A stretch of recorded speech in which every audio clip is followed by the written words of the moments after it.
Texting, tweeting, and surfing. Today's cell phones can do it all. So would you be able to give it up? News 4's Lori Schultz put that challenge to some local high schoolers in today's special assignment. For this generation of teens, cell phones and texting are 24/7. I'm on it constantly. They think in status updates and send hundreds of texts a day. You know the number, I think it was 15,000 that I said in like 1 month. So what would happen if you took their phone away? Can your teen give up texting for a day? It's like your friend.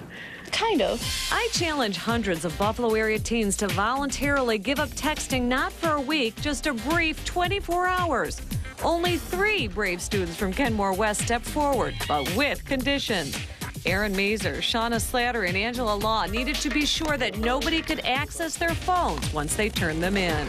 Like, my phone is my phone. Everything that, like, people who I know are in my phone. So here's the deal. I'm going to take your cell phones and I'm going to put them in this lockbox. To satisfy their privacy concerns, I brought a lockbox. One by one, they turned them over, and my experiment began.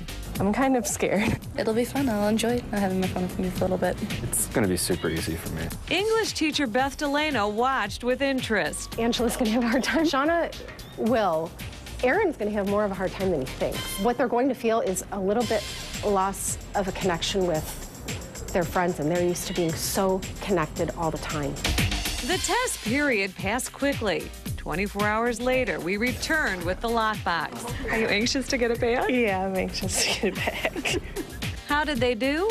As predicted, Aaron had trouble. You know, if, like, my pocket felt lighter, I'm like, crud, where's my phone? I'm like, oh wait, I gave it back to the school, so. He tried to disconnect, but his family made it difficult.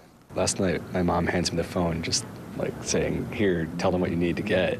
Angela quit cold turkey, and to her surprise, I finished my book that I've been waiting to finish for about a month and a half. each engaged in more face-to-face conversation. I felt like I talked to people, like I didn't have to use it to like get out of a conversation. They actually seem to enjoy the texting timeout. I believe that they're overscheduled and they overschedule themselves. It's okay to shut down. Here they are. And okay to power up with limits. There's just a lot of Facebook notifications. Fortunately, nobody missed any crucial updates, but we all learned a valuable lesson.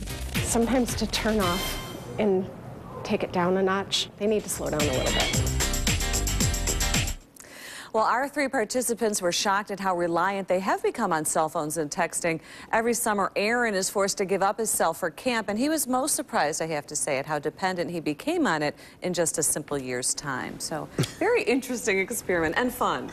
It really forces them to, for those kids to interact, right? I mean, it really does. And all of them said, we kind of like the timeout. And, one of the suggestions was, and this is why I have this little basket here, that at dinner time, just put a basket by the dinner table and just put your cell phone in.